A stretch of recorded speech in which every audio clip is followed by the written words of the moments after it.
Oi.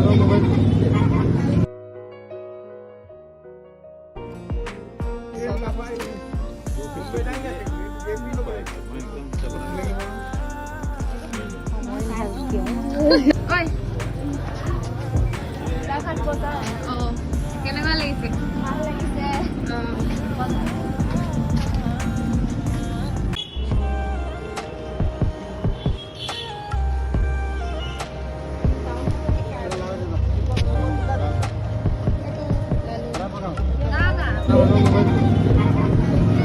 Kali aku kok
যমুনাই বনোৱা chicken দেখাই দিছে খাইছা কেনেকুৱা লাগিছে কোৱা কৰিছমা ভাল লাগিছে কিবা কবা নি নকৰো বহুত টেষ্টি হৈছে আৰু যমুনাই আমাক যে এদিন এনেকে বনাই খাব সেই হষ্টেলত কান্দি থকা ছোৱালীজনীয়ে ঘৰলৈ যাওঁ বুলি কান্দি থকা ছোৱালীজনীয়ে যে মানে খুব কান্দে হেৰি মাংস বনাই খুৱাব ভবা নাছিলো দেই এইজনীয়ে দেই ধুনীয়া ছোৱালীজনী আমাৰ যমুনা আৰু কৰিছমা তেনেহ'লে আমি ভাতটো খাই দিওঁ আৰু এতিয়া যমুনাই বনোৱা গিটাৰখন ল'লোঁ আৰু বজাবলৈ বাৰু নাজানো কিন্তু এনেই আৰু অলপ চালোঁ কেনেকুৱা ন छूने से तेरे हाथ तेरे फीकी रातों को रंग लगे छूने से तेरे हाथ